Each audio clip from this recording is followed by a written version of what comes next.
Hello everyone and welcome to another video. The name's Lifelight and I teach you about how to save money while building a PC in the most scuffed way possible. So growing up, I really struggled to sort of find clarity in life because everything always seemed so confusing and foreign. And it was honestly a real struggle to scrape by when I had no skills or anything of note really to prove my self-worth.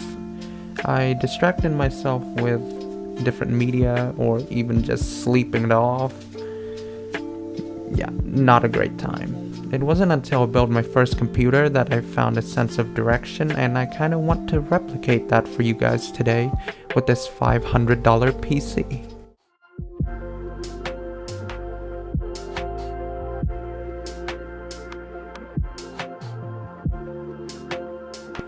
Now starting off, let's take a closer look at the parts we're working with for today.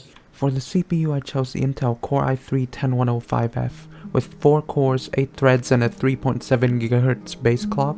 It's perfect for everything we're trying to accomplish with this system today, and it's also one of the cheapest CPUs available on the market at the moment. Now paired with this very powerful i3 is the MSI B560M Pro VDH Wi-Fi motherboard. Now I could have gone with a cheaper H510 board and saved a bit of money, but it was only a few dollars difference, and this has decent enough VRMs for an i9 processor and Wi-Fi connectivity. Now for the memory, I just aimed for the cheapest 16GB DDR4 3200 MHz memory I could find, and at the time it was this 2x8GB kit from Silicon Power at 79 Aussie dollars. It isn't flashy, but it should do the job quite well. Now for the storage drive, we have a single 512GB NVMe SSD, also from Silicon Power. This is an amazing budget offering at 54 Aussie dollars, as it offers full NVMe speeds. So moving on to the power supply, we have this Silverstone ET500 unit. It's a no-nonsense 500 watt 80 plus bronze unit, which should power everything in this system very reliably with no issues. Now for the graphics card, we do have the GTX 1060 6GB. Now this is the only used component in this system because new graphics card prices are still terrible for this price point. I paid 161.95 Aussie dollars for this, which I think is a perfect price. And finally, housing the build is the absolutely gorgeous Deepcool Matrix 40, one of the best budget cases out there in my opinion. So the total price of this build adds up to 690.95 Aussie dollars or 465.65 US dollars with shipping included. So without further ado, let's get started building this machine. Right, so these 4 are the main components we'll be working with for right now. Now first, take out your motherboard from the box. You'll also need the I/O shield, this right here, the Wi-Fi antenna for the Wi-Fi. Now take out your CPU and cooler out of the box. Here it is. We have the CPU, which should be right here. So that's taken care of. And now the cooler. I really don't remember how to open these. Sorry, it's been a long time since I've built a new PC at all, so I need to pick up some slack also. But yeah, there we go. The stock cooler. So to install the CPU, what you want to do is just unlatch the CPU bracket cover by lightly pressing down on this metal retention arm, shifting it to the right side and then lifting it up like so. Lifting it up, and there you can see the bracket opened up, and here's the socket. And now take your CPU out of this clamshell. Right, so for CPUs, I have like this installation method. So as you can see, they have these grooves right here. They line up with these curved grooves right here and here. And you just line them up like so. Fit them straight into the socket and they would just slide in like that.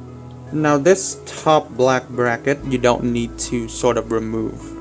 So you need to fold this down like so and get the retention arm down back the way you want, and it should pop out like so. Yep, now I gotta remove it. Sorry about that. So, yes, push down the retention arm. Now there's a bit of force here, so don't be too scared if you thought you broke something, because you obviously didn't. So what you'll want to do is get this CPU fan connector out like so, and then find the CPU fan header. Okay, so it's way up here, which is a bit of a pain in the ass, but we'll manage, I think. So alright, let's just remove this cable, get it out like so. Line up the holes. So there are 4 holes, and you should line them up with 4 pins on this CPU cooler. 2 sides each. 2 sides. 2 sides. And there you go. The CPU cooler is attached. As you can see, there's like a plastic tab on the header that indicates the position of this header in this connector. So what you want to do is line that up like so and just press it down. There, it's in place. So, alright, for the RAM, you'll want to sort of get the 2 RAM sticks installed in the ideal slots for the system to actually boot. So for this system, as you can see here, it's usually this slot and this slot, so A2 and B2. So for this specific board, we will have to unlatch 2 sides of the RAM slot. So once you've done that, line up the notch on the RAM stick with the notch on the RAM slot, and just mount them in like so. Push it in until it clicks, but I'm going to mount the other stick before I do so. So what you want to do is push a bit hard on this. So 1 and 2. If you hear it clicks, it means it's in. So 1 and then 2. Moving on to the storage, as you can see, the SSD has a notch here which lines directly up with the M.2 slot. If you look closer, you can see it. So what you're gonna want to do is just slide it in and let it sit diagonally like this. Now, I didn't record when I removed the heatsink, but it only took 2 screws. The removal should be simple, so grab it. Don't forget to remove the film, otherwise it's gonna cause you a lot of trouble. So just press it down like so. Line up the screw holes. Now grab the screws and then just screw it in.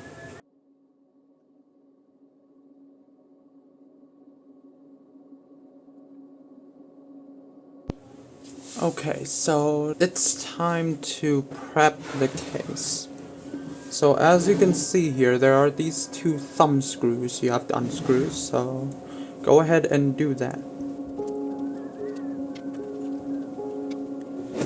Now just slide it out like so. It's a very basic construction. And put this glass panel somewhere safe. Right. So to prep the case, you'll need this, the I/O shield. In order to give you a better view of how I install these, I'll just put this on its head like this. Now get it out.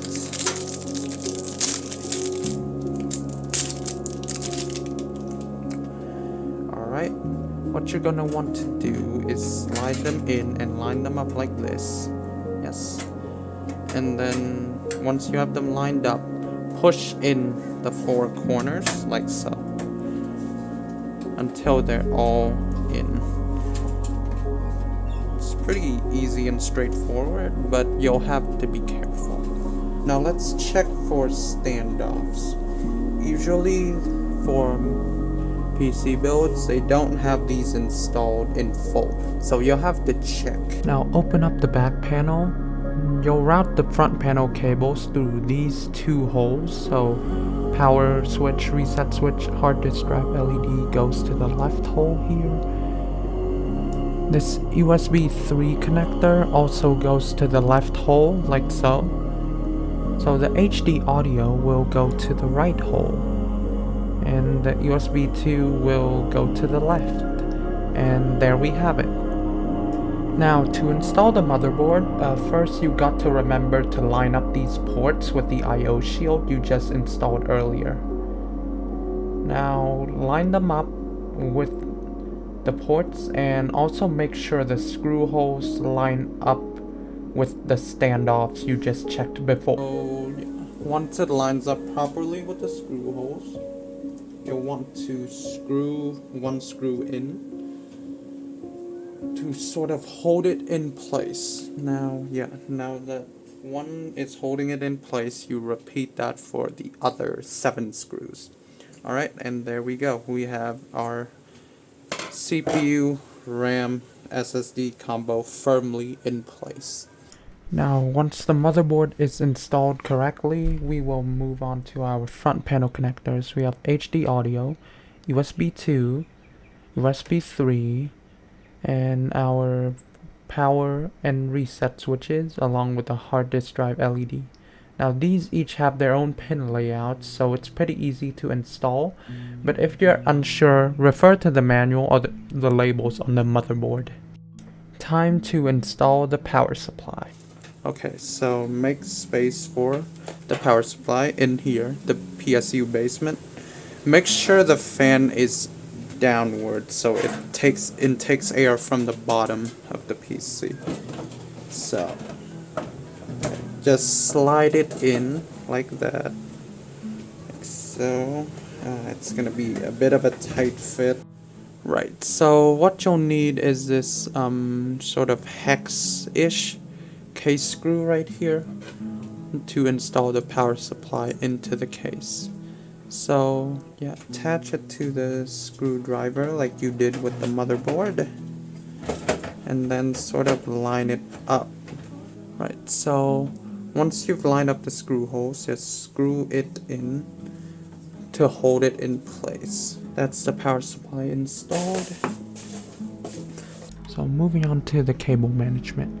There are a lot of cables you won't need, so I'll walk you through which ones you actually need for this build. So starting off, you won't need these SATA power cables. These Molex connectors you do need though, because they're for the fans right here. This 24-pin power connector you also need. Put it on top here so you can keep track of it. This PCIe power for the GPU you definitely need, so put that there. The CPU 4+4 pin connector you also need, so put it to the side right here. Alright, so the excess cables you won't need are these 2 SATA power connectors. So the best thing you can do is just to separate them from the bunch like so, and then just roll them up and stuff them inside. Yeah, just stuff them inside like so. Out of sight, out of mind. Now for the cables you actually need, the 4-pin goes on top because that's where the CPU connector is. Okay, so there's this hole here. You'll move the PCIe power connectors there, so for your GPU. Now for the Molex connectors, all you'll need is one of these and connect it straight up to here. And that should be it. That should be your fans completely done. And finally, the 24 pin goes through this hole to line straight up with the motherboard. Now before we do anything else, I'm just going to very quickly manage these cables because it's worth it for the aesthetics, even though it's a very tedious process that varies from case to case.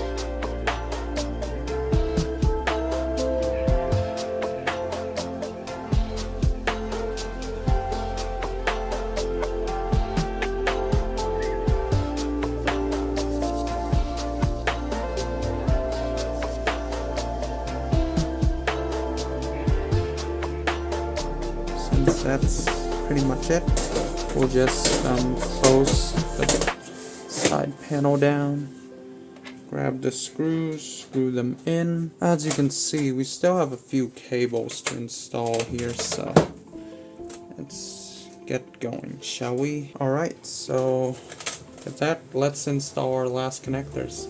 We have the 4+4 pin, which is right here, and these connectors usually have like a tab on top of them, which line up with the tab on top of here. So just flip it around, line up the tabs, push until it clicks, right?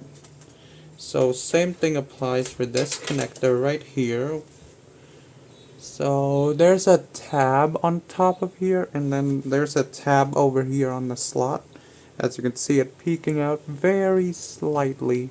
That's not my shadow, by the way, just so you can so just fold it down, and then okay, this is gonna be a challenge.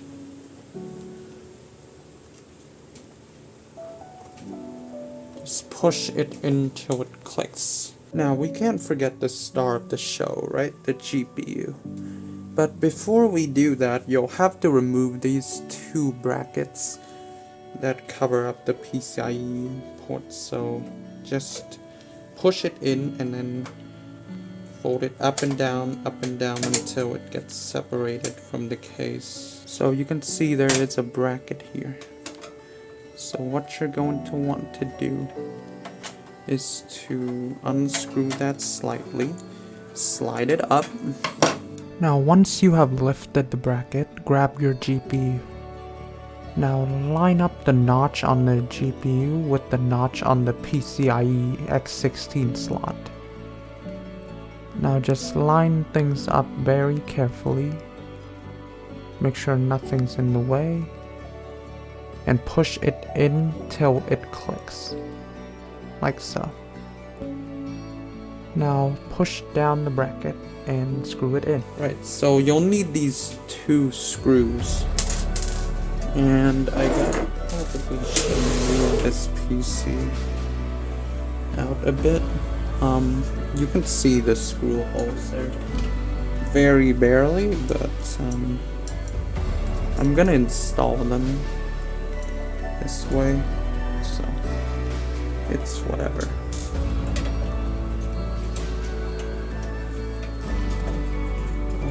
Now loosen the bracket, tighten it. So for the last step, we have this PCIe power connector. It's pretty simple, a 6+2 pin. So we only need 6 pins, so we're going to sort of lean more on that, and these external 2 pins can either be removed or just stuck on there and it will stick alongside the 6 pin. And there you go. That's basically it for the PC. Move this to the side. So that's pretty much it, really. Last step is to put on this side panel. It's a bit weird because there's these it has like this folding mechanism at the end, so the way you install this again is to slide down, place it like this, and then slide it in. Very weird, I know, but it is what it is, and it still looks cool though. Now screw in the side panels and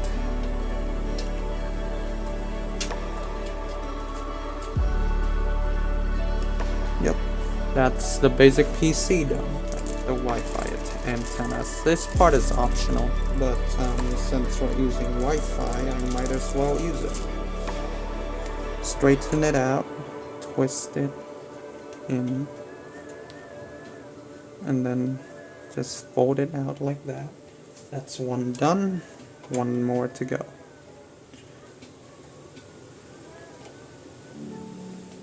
And there we have it. Alright, so with the build done, it is time to boot it up and see if it works.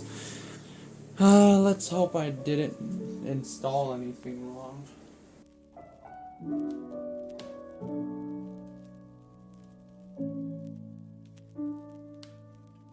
Right, so before we do anything else, I would like to show you guys how to enable your XMP profiles.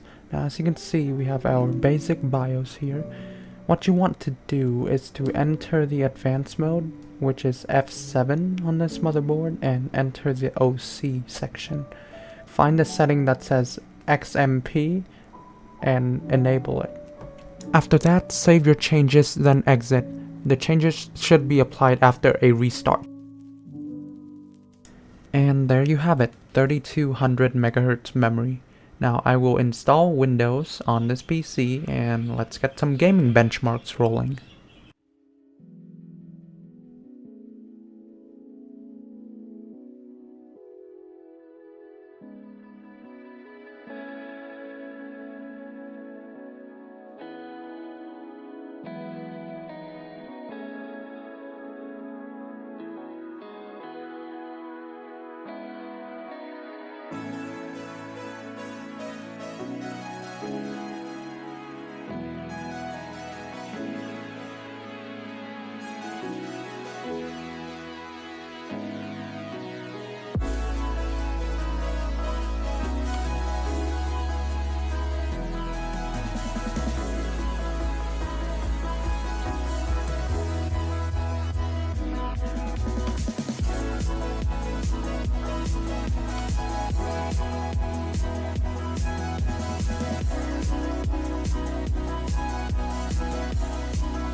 So as you can see, our system has proven itself to be quite capable in modern games like Elden Ring or Spider-Man, as well as most esports titles we've thrown at it today.